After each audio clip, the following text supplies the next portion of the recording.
Hi, Titans. Thank you for joining us today for the first of our financial literacy series webinars. First, of course, being financial wellness.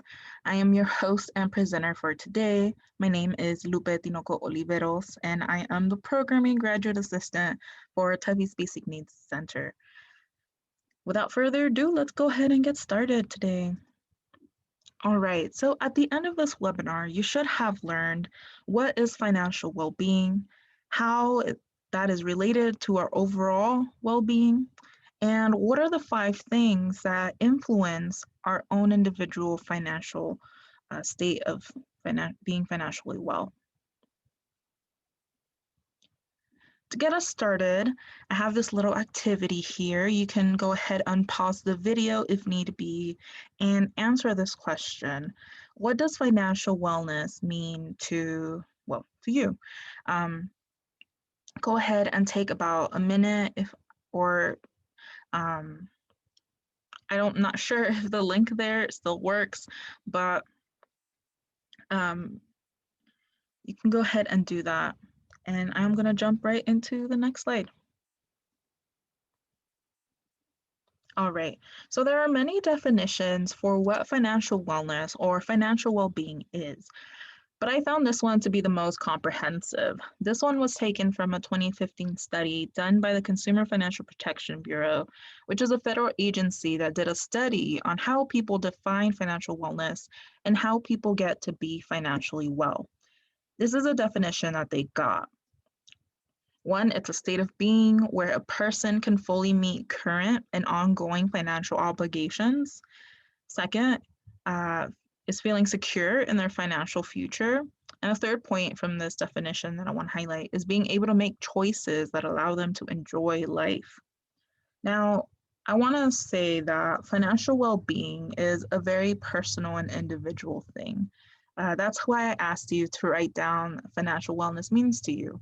And in the Padlet, there was a variety of answers. And that's definitely okay. Uh, I also want to say, that this presentation is not meant to be like one of those BuzzFeed quizzes on like how financially well are you? Absolutely not. Rather, it's meant to help you clarify and identify what financial wellness looks like for you and in the future as well, and how you can get there. I also want to disclaim that I am not a financial counselor or financial advisor, and this presentation is meant to be informative and educational. All right, so we're gonna dissect this definition a little bit more. People who felt that they had financial wellness said it boiled down to having a sense of security and freedom of choice in their present and for the future. People who had high levels of financial well-being felt in control of their day-to-day financial lives. This meant that they knew where their money was going. They felt that they were able to cover expenses and pay for bills on time, and they didn't have to worry if they had enough money to get by. In terms of financial security for the future, people said that they felt capable of absorbing financial shock if and when financial challenges and unforeseen life circumstances came about. And this was for a variety of reasons, either because they had a support system that they could financially rely on when difficult times came about, or they had a personal savings that they had, been working on for this particular reasons, or because they had insurance, whether that be on their car, for their home, or for themselves. Another one of another piece of this definition was having financial freedom to make choices that allow them to enjoy life. And now this can vary, right, by what you value and what you enjoy to do with your life. Some examples would be being able to splurge once in a while, whether that be traveling. This is, of course, is pre-post pandemic, but traveling or going out for all you can eat sushi, giving back to family and the community, or being able to have an annual Disney pass, right? Um, just being able to meet both your needs and your wants. And the last piece of this definition that I want to point out was being able to meet financial goals. So this was either, this was having a formal or an informal financial plan and goals and actively working towards them. One interesting thing that I found in this research is that financial well-being fell on a spectrum that ranged from severe financial stress to highly satisfied with one's financial situation. The four definitions or the 4 points that I just talked about here lied on the extreme side of feeling highly satisfied with one's financial situation. But to understand the full scope of the spectrum, right, we have to talk about both ends. And now we're going to talk about the opposite side. So the opposite side would be facing extreme financial stress. We could take everything that I talked about in the last slide and just make it opposite to find the definition for financial stress, right? It's feeling like you don't have the ability to pay off monthly expenses or being uncertain if you're gonna be able to afford or pay for difficult challenges that come up in the future. It's something that highly impacts students specifically, right? I have some stats here. I'm not going to read through all of them, but half from the study done in 2015, half of those students felt concerned about paying their monthly expenses. They're facing high financial stress. And more recently, right, with the pandemic, you see in the last bullet there, 3 out of 5 students said that the pandemic resulted in economic difficulties for themselves and their families. That's more than half students sharing that. And so that's very, it's grave. It's definitely a serious concern for a lot of students. And we know that when you're too worried or stressed about meeting your bills, whether you're going to have rent next month or when you're going to have your next meal, you're not focusing on your academics. But your academics aren't the only thing that are impacted due to financial stress. This is a study done by the University of Southampton that compares low and high levels of financial stress. So folks with higher levels of financial stress felt were physically impacted more than folks who didn't, right? They had higher levels of headaches and migraines, not being able to sleep, muscle aches, high blood pressure. It also took a detriment to their mental health, right? Higher levels of depression and anxiety. Not listed on this graph, but it's also been shown to have or decrease self-esteem, also feeling more tired, having poor nutrition, and just not taking care of oneself. Financial stress really takes a toll on our bodies and our minds, which leads us to the next slide here of how this relates, of how financial stress or our financial well-being fits in the overall picture of our individual wellness. You might have seen this wheel before, but this is an individual wellness wheel. All of the dimensions that you see here, spiritual, emotional, intellectual, right? All of the ones that you see are interconnected with each other.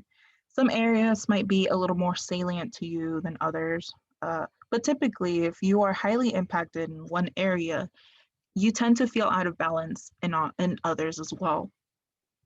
For example, as I just talked about, right, if you're experiencing high financial stress due to not being able to meet your bills on time, right, your intellectual dimension will be highly impacted. You're not going to be able to focus on school.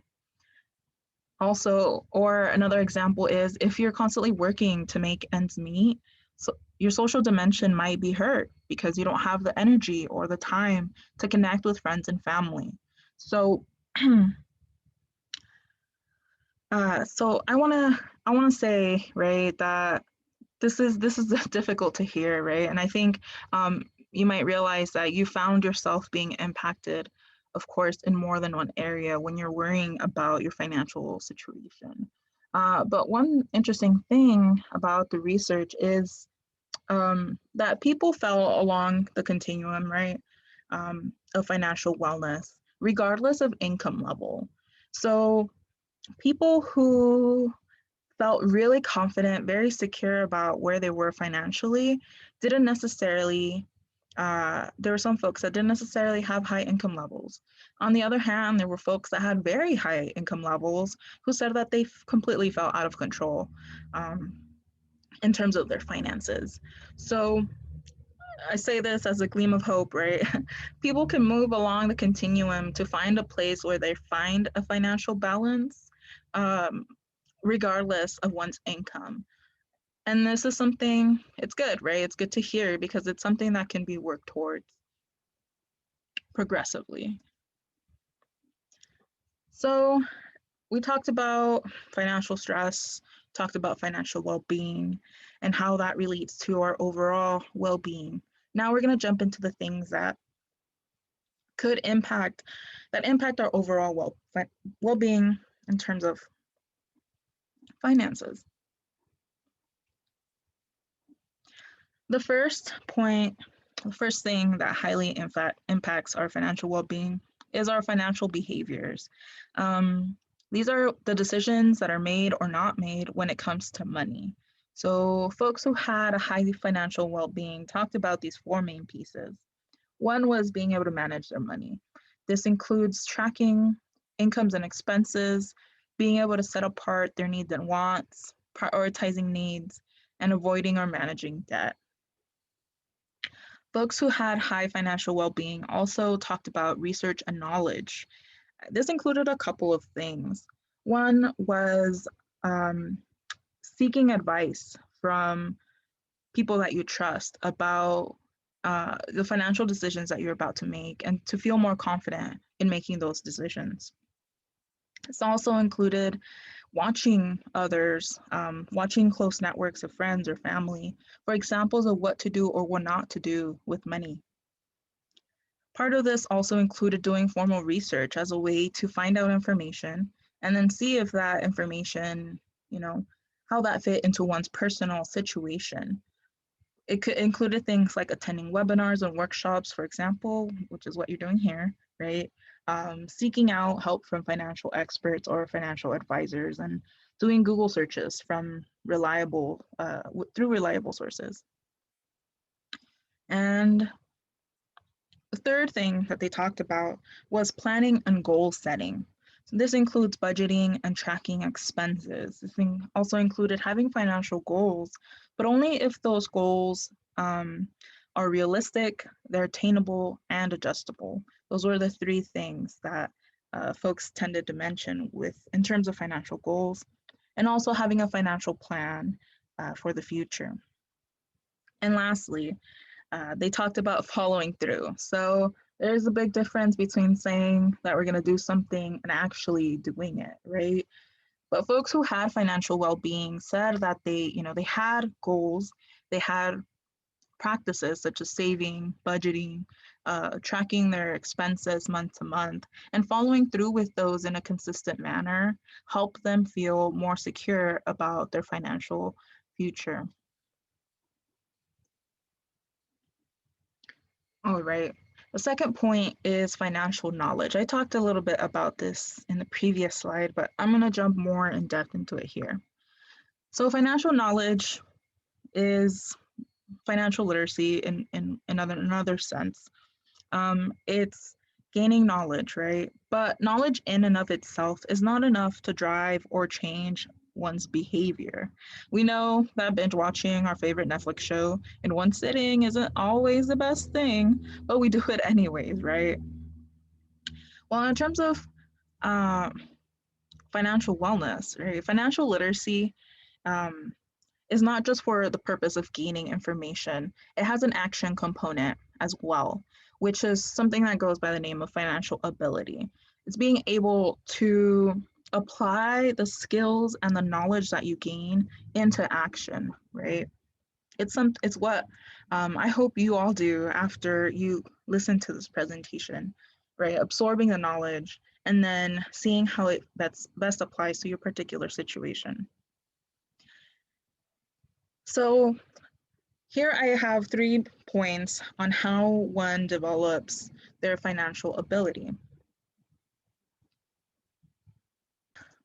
The first one is knowing when to seek out and where to find reliable information in order to make a financial decision. So, folks with strong financial ability knew where to start looking for this information that they needed, right? Whether that was from seeking advice from an experienced friend or reaching out to a financial aid counselor or watching, YouTube channels made by financial experts.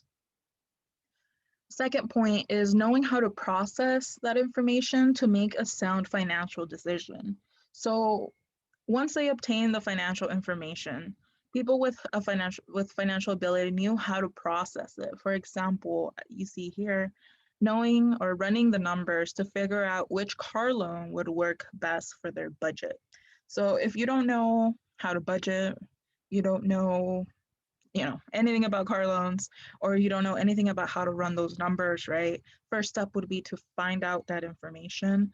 The second step would be to figure out how those comes together. And then the third step would be as knowing how to execute their financial decisions and applying that information. Um, and adjusting as you go to stay on track. So having a good financial ability meant being able to execute their plan and then adjust as circumstances changed if necessary so that they could stay on track with those plans and with those actions. I do want to mention that financial ability is a learned skill and it develops over time and it develops with practice. It does begin with our upbringing. For example, watching our caretakers navigate their financial lives deeply informs how one navigates our own financial life.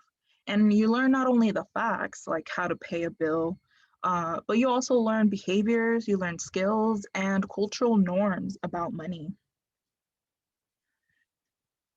Our upbringing can really teach and reinforce positive and negative behaviors when it comes to money.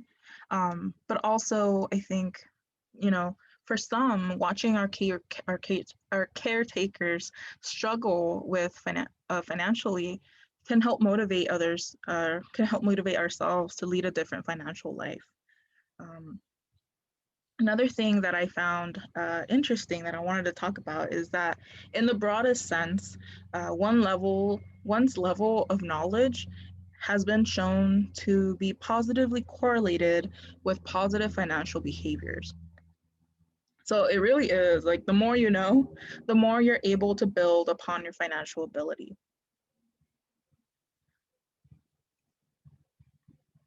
All right. The fifth, the fifth, I'm jumping ahead here. The third factor that impacts one's financial well-being is personal traits. This includes attitudes and skills, whether they are conscious or unconscious, of how we translate that information into action. First point I want to talk about is our internal frame of reference. So the best way that I can talk about this one is, how do you judge your own financial success? Do you compare yourself to others, or does your definition for financial success stem from your personal values and beliefs?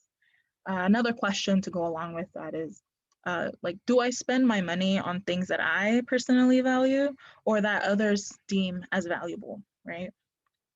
Help you identify, is it coming from you or is it coming from another source? The second piece I want to talk about here is financial self-efficacy. So in terms of financial behavior, this means feeling confident in one's ability to manage their finances without being overwhelmed and believing in their ability to achieve financial goals and stick to those. This really goes with that saying that believing is achieving, right? If I truly believe that I can pay off my student loans, that is much easier, right, than believing that I can't. Uh, so that has a lot to do with, being able to believe that one is able to control one's life circumstances, of course, to an extent. And then the third point that I want to talk about is our social and cultural positioning. So there are expectations, norms, advantages, and disadvantages that people experience in their everyday lives due to their race, their class, their gender, right? And that has a big impact on our financial well-being, on our internal frame of reference, on our financial self-efficacy, and on our financial ability, which we talked about in the previous slide. So all of these things heavily impact how we we define financial success and how we get there. The other point I want to talk about here is our social and economic environment, right? We don't live in a bubble. Many aspects of the world that we live in are sources for information and also as examples of positive and negative money behaviors. Right? I talked about family, friends, and community. They can heavily influence how we think about money and how we develop our relationship with money. Mass culture, social media, advertising, right? We live in a very highly consumer society where we're often getting bombarded with ads and posts of try the next new thing. This is the next hot item, right? That can heavily influence and compete with our financial goals. Another one, I think within this one is social media, right? It's very easy to compare our lives or our financial, lives with others, right? One thing that I see often in these types of posts on social media is people commenting, it's hard to see other people living your dreams. But going back to that internal frame of reference, right? Are those truly your dreams or are maybe that's a dream that's been fabricated, that's meant to say like this is the definition of success, right? If that is your dream, great. There's some, as long as you know that. Next is life events such as accidents, health, and sickness, right? These things that happen as the keyword here, or the buzzword, unprecedented times, right? Things that can change our financial life significantly and often without warning. Those also have a big impact on our financial well-being. And then last but not least, benefits and resources that can help support people's lives when times get tough, right? If I were to lose my job now, do I have resources and support that can help me get myself back on my feet, right? If not, then that is a high source for financial stress and it can gravely impact, right, my financial security for the future. All right, the last factor here that I have that impacts our financial well-being is life stages. So our priorities and concerns are going to change as we get older. You might notice that, things that were important to you back when you were 8 or 9 are very different from things that are important to you now, right? For younger generations, right, folks are concerned about student loan debt and being able to secure employment. For folks in older generations, that the financial concerns surround retirement, health crises, or end of life expenses. So our financial well-being and how that looks like for us is going to depend on our life stages and where we are. I wanted to point this out, that I found interesting in this research. There's a lot of interesting things in this research, as you can tell.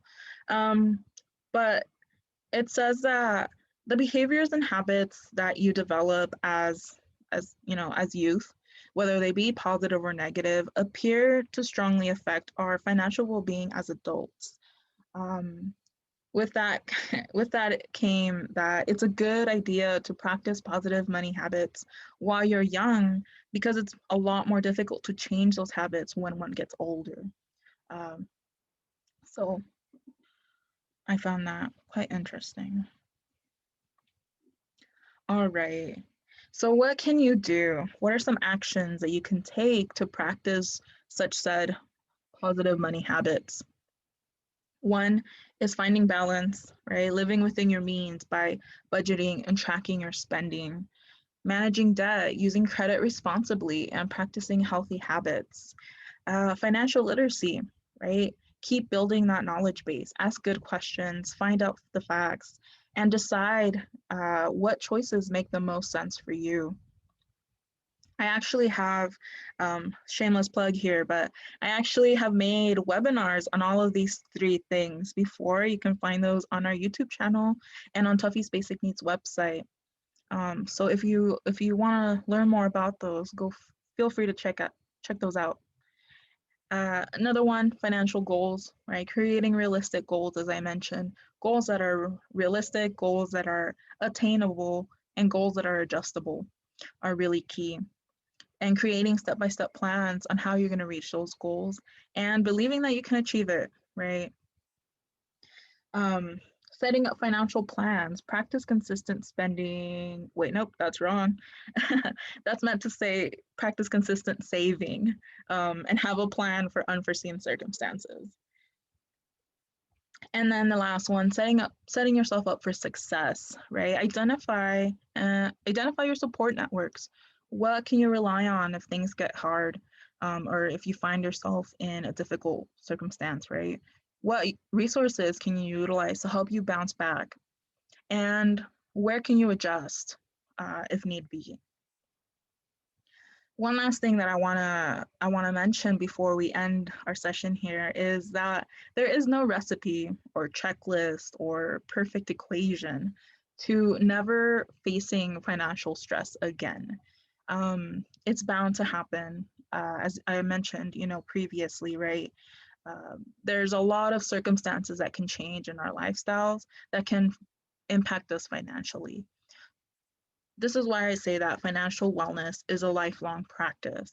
And as with any habit, as with any skill, the more that you practice it, the easier it will be to bounce back from circumstances where you find yourself in high financial stress. So believe that it is a practice, it's something that you can develop over time. All right, so that is all, folks. That wraps up our presentation. If you have any questions for me or about our basic needs services, feel free to reach out. Our emails are here. Also, just want to remind you again, you can visit all of our webinars from the fall over on our YouTube channel. Excuse me. And yeah, we'll see you next week for our next financial literacy seminar. Bye. Have a good one.